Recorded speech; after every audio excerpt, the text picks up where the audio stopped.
I know it's a tough one. I know this is a tough clue. I'm sure that most of you are scratching your heads going, I think I got it, but I'm not sure. Please don't say that. Please know this. Hello everyone, my name is Jesse White, and I will be reviewing Star Wars Episode 7, The Force Awakens. To be extra careful and to be very sure about what I am going to say, I saw this movie 3 times, just to make sure I had all my bases covered.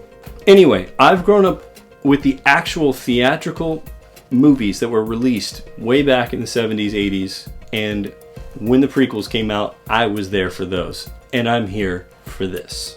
J.J. Abrams was asked to write and direct the new Star Wars film, which is a big task. This is not something that anyone should take lightly. He's already done Star Trek, and I have to say, J.J. really did an amazing job of putting together something that everyone would love. The writing in it is beautiful. There are moments where they joke, and the dialogue is just a little different than the normal pacing that you would get from a conventional Star Wars movie. It's fantastic. It's beautifully acted, bringing back some of the old cast and incorporating a whole new cast. We do have Han and Leia and Luke and Chewbacca and C-3PO and R2-D2. However, they really are a side note to the new cast that they've brought in, including a new droid, BB-8. We have Rey and Finn and Poe Dameron, basically your new kind of trio. And rather than having a Darth Vader, we do have an equivalent, Mr. Kylo Ren, played by Adam Driver. All these actors did a phenomenal job. Now, I'm gonna go ahead and talk about the plot, give you a little summary. Luke Skywalker is missing, and so everyone is on the lookout for him. Basically either to kill him or to help him stay alive. The Empire is now gone. The First Order has now taken over. Poe Dameron is one of the resistance fighters working for General Leia, and he has finally located a piece of the map that will help everybody find where Luke actually is. Now, by the end of it, I don't want to give it away, but Luke is involved, and it's magical. There are so many elements that are very dramatic, for sure, but they keep the lightheartedness. There's still a lot of laughs along the way, so you're not constantly in this state of tense, ness.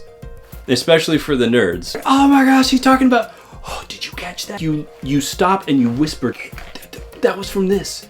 They're like, I know, yes! It has so many great moments for everyone. And even if you've never seen any of the Star Wars films and you come into this one blind, you'll still have a good time. You won't be confused. You won't be wondering where they're going and who's who, because everyone's introduced. They don't just pass over stuff. They make sure you know what's going on. By itself is a great film. Even if you have no context, if you didn't know about the previous movies, you still would enjoy this film. And I think that's a huge credit to JJ's creativity and what he did with the script.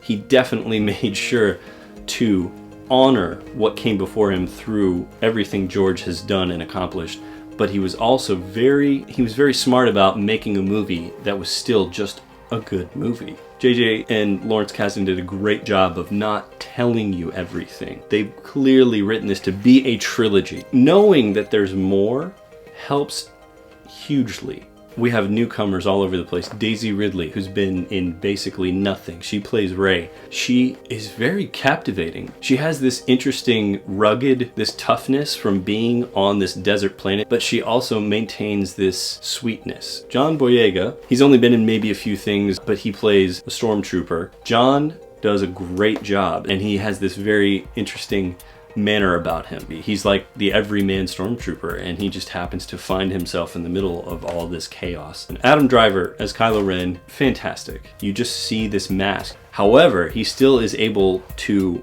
act through the mask and show you who he is.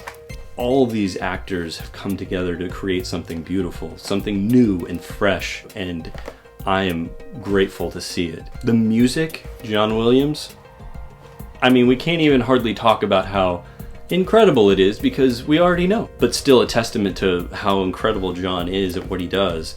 all the music in it is, of course, so beautiful and heavenly that it's hard not to love everything that you hear. The cinematography, George Lucas always used wipe transitions, circle, fades, and JJ keeps up with that for the most part. I want to say that JJ takes more liberties when it comes to his angles, sprinkled throughout multiple canted angles where the camera is just a little bit off to disorient you a little bit from what's happening so that you know that you're not in control in this moment, in this scene. He does a really good job of incorporating a new life into these movies. And kudos to him. Well done, sir. Thank you guys so much for watching. I really appreciate it. If you haven't seen the movie, please go see it. It's totally worth your time. In the meantime, if you'd like to see more videos and reviews, please subscribe right here. I will be adding lots of new content, especially this new year. Thank you guys so much, and I will see you soon.